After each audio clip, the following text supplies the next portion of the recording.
সাবধান, তারেক রহমানের বক্তব্য পরিষ্কার, এখানে কোন ধরনের যোগদান হবে না। 22-17 বছর যখন লড়াই করতে পেরেছেন, এত ত্যাগ স্বীকার করে রাস্তায় দাঁড়িয়ে বুকে হাত দিয়ে লড়াই করতে পেরেছেন, পুলিশের চোখে আওয়ামী লীগের চোখে চোখ রেখে লড়াই করতে পেরেছেন, এখন নতুন করে বিএনপিতে নতুন কর্মীর কোনো প্রয়োজন নাই, এরাই যথেষ্ট। কথা যদি না শোনেন, তারেক রহমানের নির্দেশনা যদি বুঝতে ব্যর্থ হন, আবারও আপনাদের সাথে আমাদের দেখা হবে। তখন এরকম না হওয়ার কাতারে যেন আপনাদের কারো সাথে আমার দেখা না হয়। এবং এই কথা আমার ক্ষেত্রেও কার্যকর। আমি যদি তার নির্দেশনা বুঝতে ব্যর্থ হই, নির্দেশনা মানতে ব্যর্থ হই, আমিও না হওয়ার কাতারেই হয়তো আপনাদের সাথে দেখা হবে।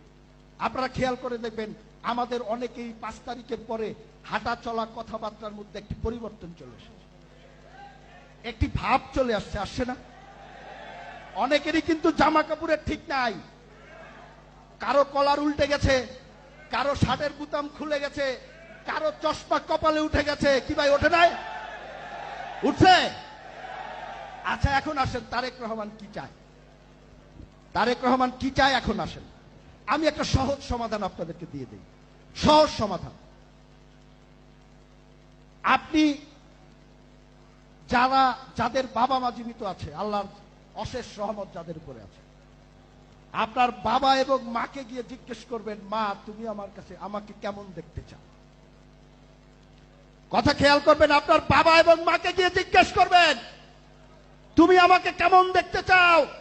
তুমি আমাকে কোন পোশাকে দেখতে চাও? তুমি আমাকে কোন আচরণে দেখতে চাও? আপনার বাবা এবং মা যেটি বলে দিবেন, ওটি তারেক রহমানের কথা, আপনি ওইভাবেই চলবেন আজকে থেকে। আজকের যে অনুষ্ঠানটি সাম্য এবং মানবিক সমাজ বিনির্মাণে তারেক রহমানের দিক নির্দেশনা, তারেক রহমান আমাদেরকে কিছু বক্তব্য বলেছেন, আমরা বোঝার চেষ্টা করেছি। আমরা তো অতটা মেধাবী নয়, যতটুকু আমাদের বুদ্ধি সামর্থ্য আছে আমরা অল্প সময়ের মধ্যে আপনাদেরকে কিছু বলার চেষ্টা করব। আপনারা এই ছাত্রদল, এই প্লিজ কথা শুনবেন ভাই, বক্তব্য শেষ পর্যায়ে কথা শুনবেন। প্রথমেই বলেছি, যার ব্যস্ততা আছে সে দয়া করে চলে যাবেন, কথা শুনবেন। আপনারা 31 দফার আলোচনা শুনেছেন। আজকের প্রোগ্রামটি আর 31 দফার প্রোগ্রামটি কিন্তু এক জিনিস না, দুটি প্রেক্ষাপটে আজকের প্রোগ্রামটি। প্রথম প্রেক্ষাপট হলো রাষ্ট্রীয় প্রেক্ষাপটটি কোন জায়গায় আছে